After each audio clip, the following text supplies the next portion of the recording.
Hi everyone, Vincenzo here with a new ukulele tutorial.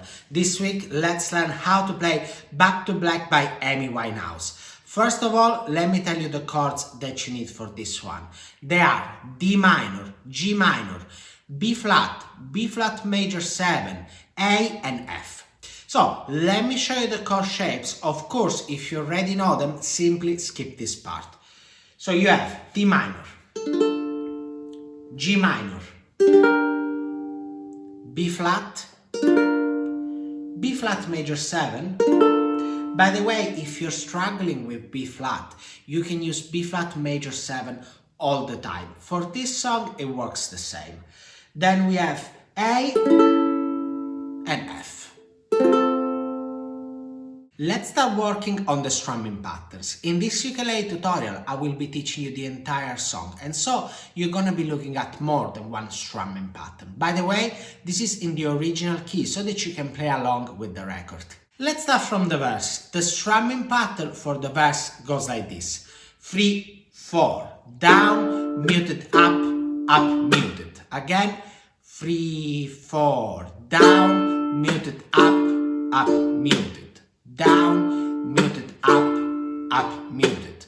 If you've never played a muted chord before, let me help you with that. So when muting a chord, first of all, you strum with your index. And the palm of your hand, to be precise, this part over here, should rest on the strings almost at the same time, like this. As you can see, all the work comes from the right hand. In fact, the left hand is not doing anything. By the way, the muted chords are on beat 2 and 4 because they tend to be the strong beats. Going back to the song, this is the chord progression for the verse, and also this is the main chord progression of the song. Each chord will last for 8 beats. That means you're gonna be playing the strumming pattern twice for each chord. Having said that, let's follow the chord progression using the strumming pattern you've just learned. 3, 4, D minor, G minor, B flat, A, D minor, G minor, B flat,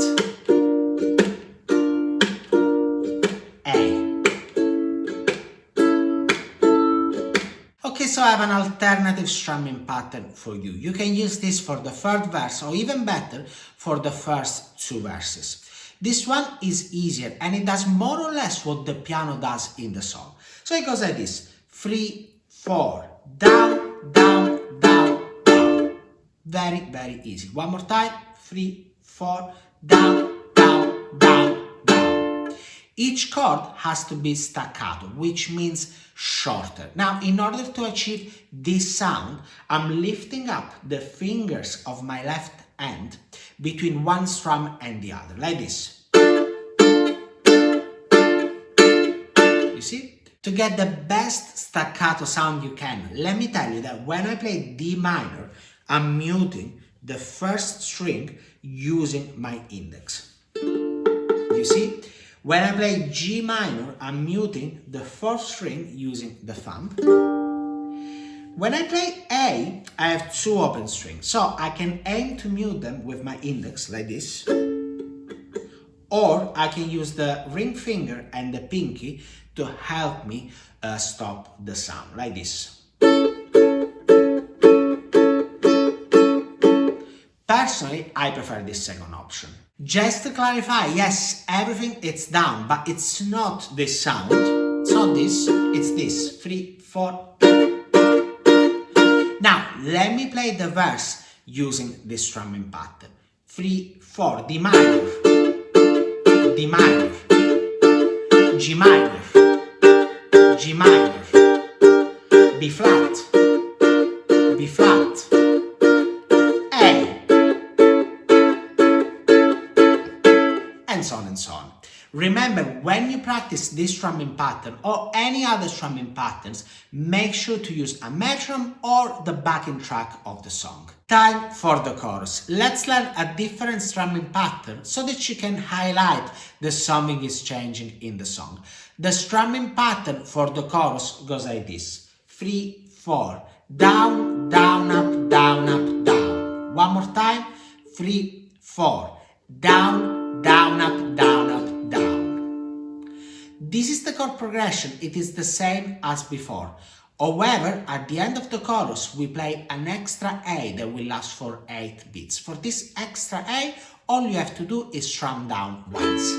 Now, let me play the entire chorus so that you can understand better how it works. 3, 4, D minor, D minor, G minor, G minor, B flat, B flat, A, and I go back to extra A, I go back to, you will go back to the verse. The song carries on, you have another verse, another chorus. The second chorus is twice as long as the first one. So you play the same chord progression, but you do it twice. And of course you have the extra A at the end. After that, you have the bridge. This is a really interesting part of the song. First of all, they slow down quite a bit, and this creates a cool, mysterious vibe.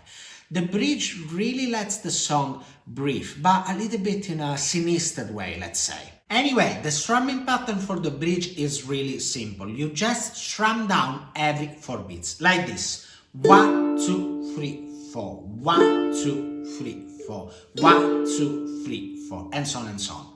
This is the chord progression. Let me play it for you. 3, 4, D minor, 2, 3, 4. D minor, 2, 3, 4. B flat major 7. 1, 2, 3, 4. F. 1, 2, 3, 4, and A. If you want to do something different, you can do this. D minor, B flat major 7, so a little bit like an arpeggio, F, and I'm just using my thumb. A again. Now let's have a play along. This is the structure of the entire song, but for the play along I'm gonna be playing one verse, one chorus, the second one, the one that is repeated twice, and the bridge. Then you can decide how to arrange your own cover of Back to Black. Having said that, get ready, you're about to start playing.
The aim of this tutorial was to give you an overview of Back to Black so that you can put together your own cover of it. On my Patreon page, you can find the chord chart and the backing tracks that you need for practicing this.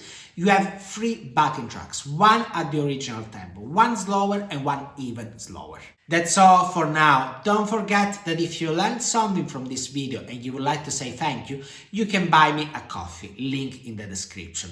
Let me know in the comments if you managed to learn this song.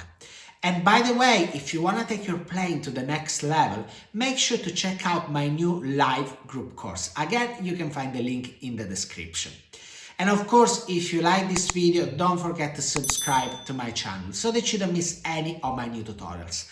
Having said that, thank you very much for watching and I'll see you next week. Ciao!